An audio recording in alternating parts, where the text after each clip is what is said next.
we're here on the campus of Laredo College, the South Campus, where they have their Transportation Technology Department. And I'd like to introduce everybody to Carlos Vela. He is one of the instructors here in the department, and he has a student with him by the name of Alejandro. And we are going to learn today how to make sure our tires are well equipped and performing well so that we can head out of town for Memorial Day weekend or even the summer.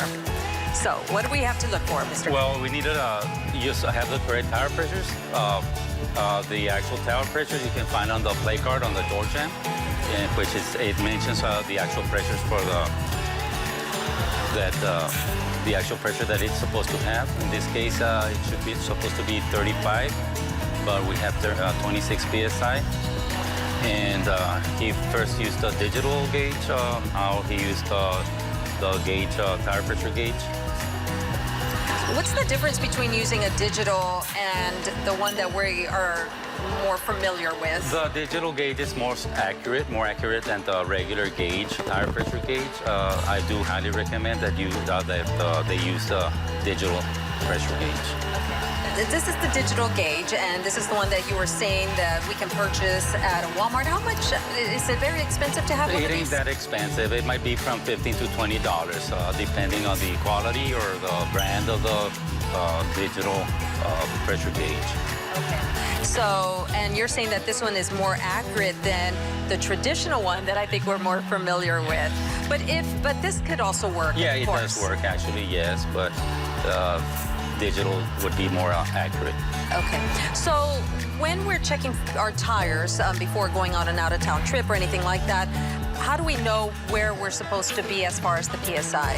Where can we find that out? The PSI for the vehicle, you can find the actual pressures on the door jamb of on the door next to on the driver's side, or you can actually find on the owner's manual or the glove compartment. You might find the actual tire pressure for the specified vehicle.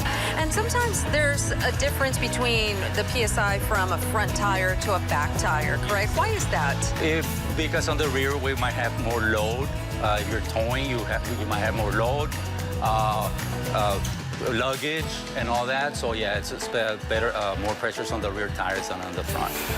What about heat? How does heat play a role in tires and the heat on the asphalt? It actually affects tire pressure. It needs to be the correct tire pressure because heat expands the air, and you need to have the correct tire pressures for the tire so that you won't have a tire failure. Okay, perfect. So once we know what the PSI is and we've corrected that, how do we know how often to replace our tires and also the tread? What is a safe tread for traveling? Well, it needs to be above 230 seconds.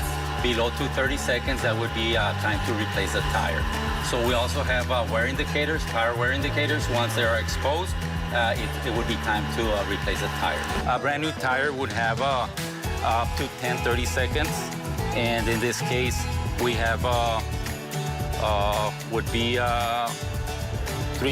close to 330 seconds. So we might be in sooner, we might have to replace the tire. So these are the 30 seconds marks. And we have from 0, that in red would be a replacement time. In yellow would be caution, might require further attention or replacement. And in the green, that would be that it will still good. Okay. You will use it toward the center of the tire and make sure that it goes into the thread. And then you would look at the So this one is showing a tiny little bit of yellow. Yeah, so does that mean that it's starting to... it would be, we would have to replace in the future.